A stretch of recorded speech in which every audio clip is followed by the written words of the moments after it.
자, 이제 원간 섭기를 한번 보겠습니다. 이제 한 절반 정도 남았습니다. 빠르게 한번 가볼게요. 음, 원간 섭기에 일단 내전 간섭과 수탈이 굉장히 많았겠죠. 자율성이 완전히 손상됐습니다. 원의 부마국, 그러니까 사위입니다. 원의 공주와 결혼을 해야만 왕을 시켜줘요. 그래서 부마국으로 전락을 했고요. 왕실과 관제가 격화되는 상황이 나타납니다. 그리고 정동행성을 설치하죠. 이거는 동쪽을 정벌하기 위한 행성, 기구라는 뜻입니다. 일본 원정을 위해 설치한 것이고요. 두 차례 원정을 하지만 실패합니다. 실패하고 나면 없어져야 되는데 이 기구는 계속 남아서 고려의 내정 간섭에 이용됩니다. 또한 영토의 상실 부분도 좀 큽니다. 화주 지방에 쌍성 총관부를 설치하면서 그 일대의 영토를 뺏겼고요. 서경에 동령부 설치하고 그리고 제주에는 탐라 총관부를 설치하면서 많은 영토를 빼앗아갔습니다. 거기에다가 조공, 계속 조공을 바쳐야만 했고요. 또 아주 반인륜적인 공여를 요구하면서 많은 여자들을 또 처녀들을 이제 공여로 바쳐야만 했습니다. 자, 그렇게 되면서 원간섭계에 많은 사회 변화도 나타나는데요. 일단은 뭐 예전 간섭 부분도 있고 많은 수탈 부분도 있지만 활발하게 문물 교류가 이루어지면서 고려인의 세계관이 확대되기도 하고요. 그리고 고려 사회에 몽골풍이 유행하기도 하고 또 원에는 고려양이라고 하죠. 고려의 양식, 고려의 의복, 뭐 의식 이런 것들이 또 유행하기도 합니다. 자, 이게 동령부고요. 하주 쌍성총관부 위치는 잘 기억해 두는 게 좋을 것 같습니다. 제주는 당연히 탐라 총관부겠죠. 네, 고려의 그 원간석기에 이제 몽골 애들을 통해서 요 소주가 전해졌다고 합니다. 족두리, 연지곤지 이런 거 다 넘어왔고요. 다음에 검문세조 원간석기에 나타난 새로운 이제 계층이라고 보면 되겠는데 몽골 귀족들보다 좀 질이 떨어져요. 그러니까 얘들은 친원 세력입니다. 원의 세력을 등에 업은 군인, 역관, 원에 가서 출세한 사람. 몽골어 잘해서 말 잘 통해서 출세한 사람도 아주 많았다고 합니다. 이들의 성향은 자신의 능력이 막 그렇게 뛰어났던 인물들은 아니었기 때문에 음소로 대부분 관직을 차지했고 그리고 도평 의사사 이런 걸 통해서 정치적인 실권을 장악하는 모습입니다. 그리고 불법적으로 토지를 약탈해서 농장이라고 하는 엄청나게 큰 토지들, 대토지를 갖게 됩니다. 주로 산천을 경계로 했다고 하거든요. 그러니까 산천이라고 하는 건 거의 한 마을, 엄청 큰 마을 같은 걸 하나를 자기들의 농장으로 갖고 있을 정도로 수탈이 어마어마했던 거죠. 자, 이거에 반대해서 들고 일어났던 인물이 바로 공민왕이죠. 공민왕이 이제 반원자주화 정책을 하게 되는데 이거는 시기적으로 좀 잘 맞았어요. 14세기 중반에 이제 원이 쇠퇴하게 되면서 원명 교체기가 일어나는 그 시기였고요. 이걸 잘 이용해서 반원 자주화 정책을 하게 됩니다. 그래서 정동행서를 폐지하고요. 그래서 관제와 왕실용을 좀 회복하고 몽골풍을 금지하도록 합니다. 거기에 이제 기철을 비롯한 친원 세력들을 다 제거하죠. 기왕후 아마 잘 알 겁니다. 그 이제 기왕후 기시 세력들이 아주 고려에 와서 아주 활개치죠. 그것들을 다 제거해 버립니다. 그리고 쌍성 총관부를 공격하면서 천령 이북의 땅을 다시 찾아오고 요동지방을 공격하기도 하는 등 아주 공격적으로 추진하게 됩니다. 네, 여기 지역입니다. 네, 다음 내정개혁도 추진하게 됩니다. 왕권을 강화하기 위해서 왕권을 좀 제약하던 정방을 폐지합니다. 그리고 신돈, 신돈에 대한 평가는 좀 갈리긴 하지만, 승리입니다. 승려인데, 이 사람 등용하면서 전민변정도감이란 걸 설치해요. 이게 말 그대로 뭐냐면요. 밭전자고요, 백성민자고요, 변, 정. 이게 바꿀 변자고 바를 정자입니다. 토지와 백성을 바르게 돌려놓는다는 뜻이에요. 그러니까 불법적으로 빼앗은 토지를 다시 찾아서 돌려주고, 그리고 불법적으로 노비로 만들어버린 양인을 다시 돌려준다는 겁니다. 그런 기구를 설치해서 검문세족의 경제적인 기반을 약화시키고 국가 재정을 좀 강화하는 이런 모습이 나타나는 거죠. 그리고 새롭게 이제 얘들 정권에 개혁을 추진할 세력이 필요하잖아요. 그래서 신진사 내부들을 등용하면서 새로운 세력들이 등장을 하게 됩니다. 말 그대로 신진, 새롭게 진출한 애들이란 거죠. 대부분 유학자들이라서 사대부라고 합니다. 하지만 개혁 추진 세력이 좀 여전히 세력이 약했고, 그리고 국내 정세가 매우 불안했습니다. 특히나 이제 고려 말때 홍건적과 외구의 침입이 아주 빈번했고요. 이들에 대한 피해가 아주 막심했다고 합니다. 거기에다가 검문세족이 결국 대대적으로 반발하면서 신돈도 제거했고요. 거기에다가 공민왕까지 시해당합니다. 그러면서 개혁은 완전히 중단되고 말죠. 하지만 나름 고려의 자주성 회복에 기여한 모습, 그리고 이후에 신진사 내부가 개혁을 하는데 아주 중요한 바탕을 깔아준 것이죠. 그냥 고려 후기의 문화 한번 보겠습니다. 무신정변 이후에 불교계에서 신앙결사 운동 이런 걸 이제 전개했고요. 특히나 이제 진울이 대표적입니다. 수선사를 중심으로 해서 결사 운동을 합니다. 이거는 개혁 운동이라고 생각을 하면 돼요. 다음 요세라는 사람이 백년사 결사 이런 걸 했고요.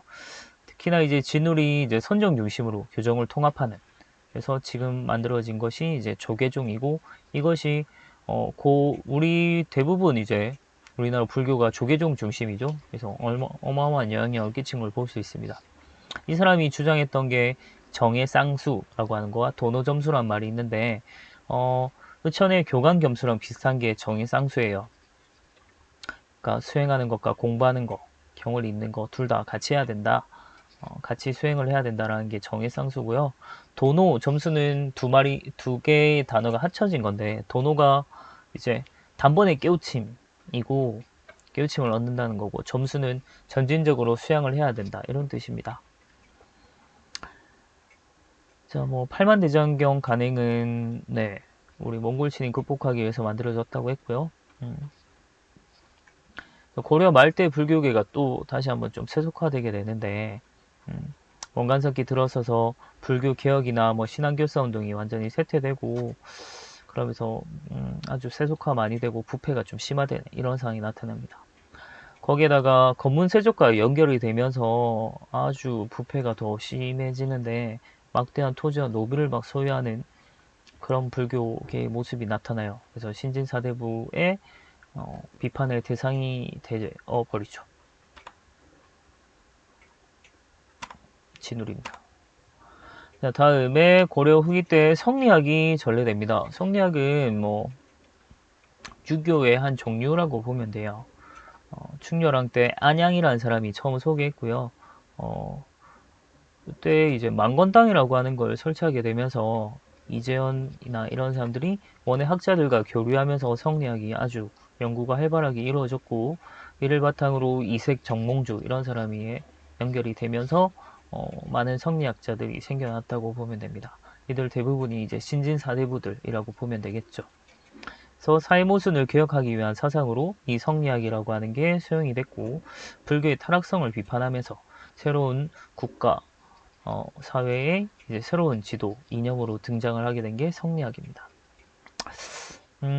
우리 조선시대 성리학 생각하면 아주 보수적이고 좀 이런 생각이 들지만, 이 당시만 해도 하나의 사회 모순 개혁하기 위한 개혁 사상으로 등장했다고 하는 게 좀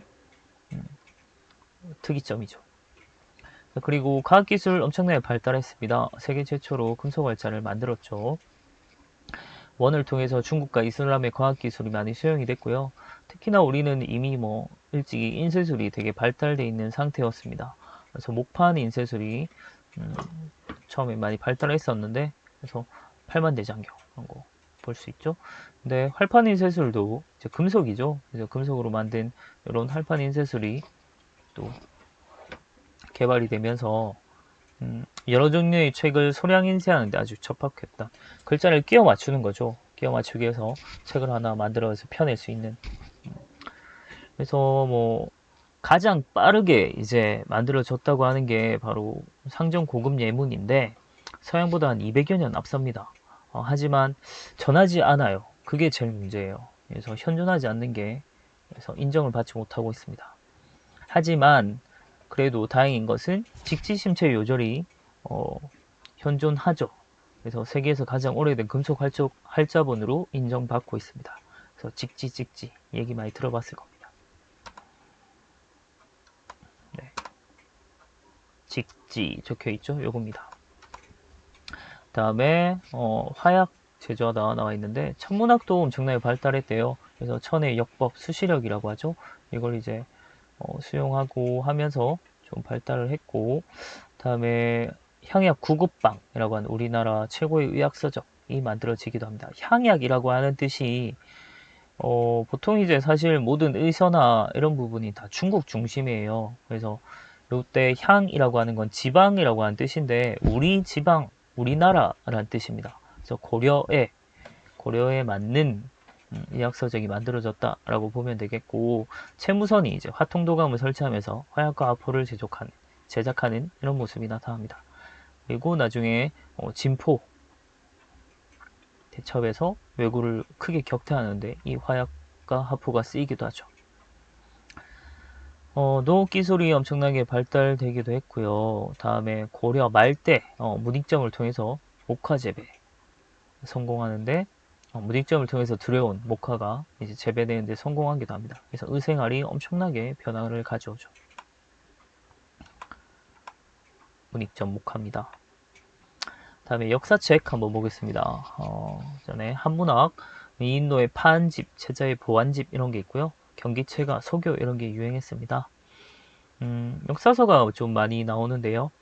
무신정변과 몽골 침략 이후에는 좀 자주의식 그리고 전통 문화를 이해하는 데 강조하는 그런 내용들이 많이 나와요. 그러니까 자주의식 우리가 지금 외적에게 좀 많이 꿀렸죠. 그래서 그에 대한 우리 다시 자부심을 프라이드를 찾고 싶은 그런 얘기가 많이 나와요. 그래서 가쿤의 해동고 승전 이런 것도 있고 이규보의 동명왕편 동명왕 많이 들어봤죠. 주몽입니다. 주몽 일대기 그래서 고구려 계승의식 이런 게 드러나고 후기 하면 가장 중요한 역사서는 일련의 삼국유사겠죠.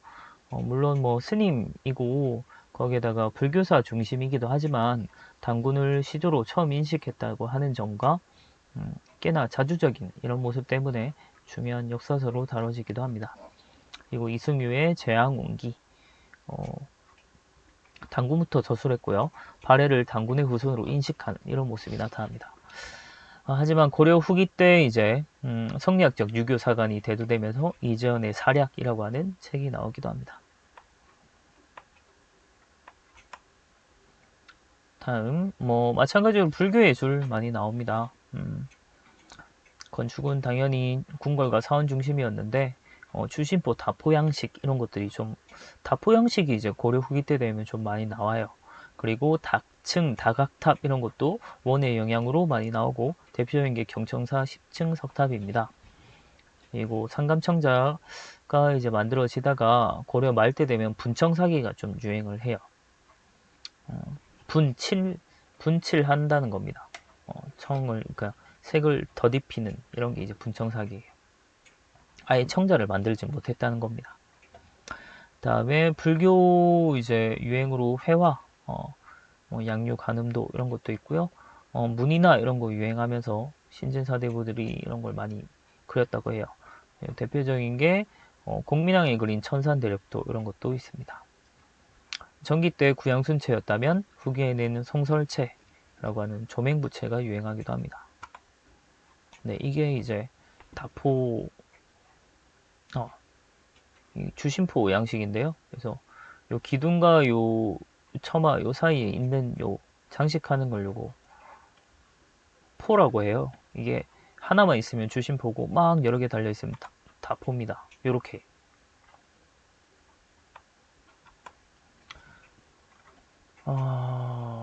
신진사대부의 성장은 다음에 한번 봐야겠네요.